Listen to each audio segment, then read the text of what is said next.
बोलिए कृष्ण कन्हैया लाल की जय। गुरु ब्रह्मा गुरु विष्णु गुरुदेवो महेश्वरम गुरुर्साक्षात् परब्रह्म तस्मै श्री गुरुवे नमः तस्मै श्री गुरुवे नमः।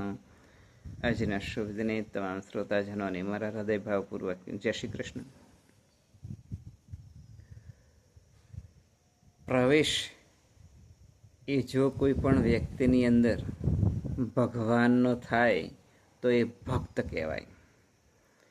જેમ પતિ અને પત્ની એમના દેહ જુદા છે પરંતુ મનથી એક છે, તેમ ભગવાન અને ભક્ત એ એક છે. જ્યારે વ્યક્તિના હૃદયની અંદર એ ભગવાન બિરાજમાન થાય તો કેવી રીતે? તો જ્યારે ભક્તિની અંદર એ આગળ વધી શકે, આધ્યાત્મિક રીતે એ પોતે પોતાના જીવનની અંદર આગળ વધી શકે, તો કોઈ પણ વ્યક્તિની અંદર ભગવાનનો પ્રવેશ થાય તો એ ભક્ત કહેવાય. જેમ લોખંડનો ઘોડો હોય એને તપાવવામાં આવે તો એકદમ લાલ થઈ જાય, તો પછી એ અગ્નિનો ઘોડો કહેવાય. પછી એનું રૂપ બદલાય, એનો રંગ બદલાય અને એનું નામ પણ બદલાય.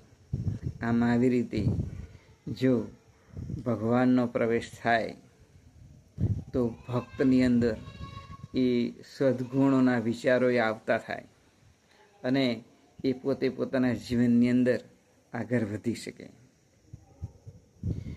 માટે ભક્તિની અંદર આગળ વધવા માટે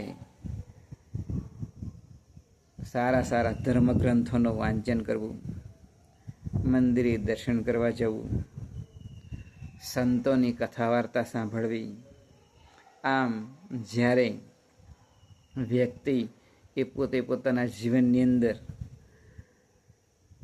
ભગવાનના માર્ગે આગળ વધે, આધ્યાત્મિક રીતે આગળ વધે તો એની અંદર ભગવાનનો પ્રવેશ થાય. અને જ્યારે ભગવાન પ્રવેશ થાય તો એના અંતરથી જ્યારે એ બોલે છે ત્યારે એ ભગવાનના ચરણની અંદરથી સુવાસ લઈને એ બહાર એ અવાજ કાઢી શકતો હોય છે. ક્યારેય એ ભક્ત એ કોઈ પણ વ્યક્તિનું અહિત ઈચ્છી શકતો નથી. ભક્તને ખબર છે કે કરતા હરતા ભગવાન છે, જે કંઈ કરે છે સારું અથવા નરસું એ પણ ભગવાન કરે છે અને ભગવાનની ઈચ્છાથી થાય છે. ભગવાનની મરજી વિના એક પાંદડું પણ હલી શકતું નથી. માટે આપણે આપણા હૃદયની અંદર ભગવાનને બિરાજમાન કરવા માટે પ્રથમ તો આપણા જે વિચારો છે એ શુદ્ધ વિચારો માટે સારા ધર્મગ્રંથોનું વાંચન, મંદિરે ભગવાનની મૂર્તિના દર્શન, વાઘા સહિત કેવા કેવા વાઘા પહેરે છે એમ આપણે ચિંતન પણ કરવું જોઈએ. જ્યારે સારા જે સંતો હોય, સારો જે સત્સંગ હોય, સારા સદ્ગુણોની જે કથા વાર્તા હોય એને પણ આપણે આપણા જીવનની અંદર સાંભળતા રહીશું તો ધીરે ધીરે ધીરે ભગવાન એ આપણા હૃદયની અંદર બિરાજમાન થશે. કેવી રીતે? તો આંખોથી આપણે દર્શન કરીએ તો એ દર્શન કર્યા પછી આંખો બંધ કરીએ અને આપણે ધારણા કરીએ કે ભગવાન કેવા છે, તો ધીમે ધીમે આપણા મનની અંદર એ છબી ઉભરાતી હોય અને હૃદયની અંદર બિરાજમાન થતી હોય. કાનેથી આપણે ભગવાનની કથા વાર્તા, સારા શબ્દો, સારા સદ્ગુણો એ સાંભળતા હોય તો એ કાનથી પણ આપણા હૃદયની અંદર ભગવાન બિરાજમાન થાય.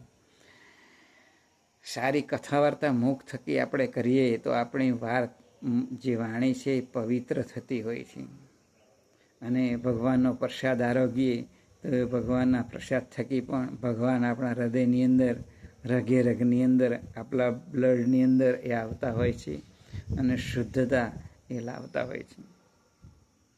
જ્યારે ભગવાનને ધરાયા હોય એવા ફૂલ અને તુલસીની સુગંધ આપણે લઈએ પ્રસાદી રૂપે તો આપણા રગે રગની અંદર પણ એ ભગવાનની સુવાસ જાય, આપણા હૃદયની અંદર ભગવાન બિરાજમાન થાય.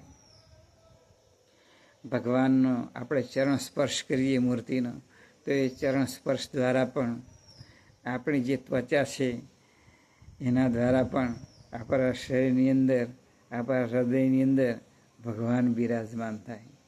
આમ સતત ભગવાનનું ચિંતન અને રટણ કરવાથી આપણા હૃદયની અંદર ભગવાન બિરાજમાન થાય. માટે જે કોઈ વ્યક્તિની અંદર જો ભગવાન પ્રવેશ કરે તો એને સદાને માટે એ આનંદ રહેતો હોય છે. ગમે એટલી મુશ્કેલીઓ આવતી હોય છતાં પણ ભક્તને ખબર છે કે આ ભગવાને કરતા હરતા ભગવાન જ છે, એનાથી સુખ અને દુઃખ આવી શકે છે, એનાથી આપણે ડરવાનું હોતું નથી. પરંતુ જે કંઈ કરે છે ભગવાન એ આપણા સારા માટે. જો આ ધ્યેય હશે તો આવનાર દુઃખો પણ ધીમે ધીમે ટળી જશે. સુખ એ પણ કાયમ નથી રહેતું અને દુઃખ પણ એ કાયમ રહેતું નથી. સુખ દુઃખ મન માણીએ, ઘટ સાથે રે ઘડિયો, ટાળ્યો તે કોઈના ન વટળે, રઘુનાથના જળિયા. સુખ દુઃખ મન માણીએ. માટે આપણે આપણા હૃદયની અંદર ભગવાન બિરાજમાન કરી સાચા ભક્ત બની શકીએ. એ જ આજના શુભ દિને પ્રાર્થના બોલીએ. કૃષ્ણ કનૈયા લાલ કી જય.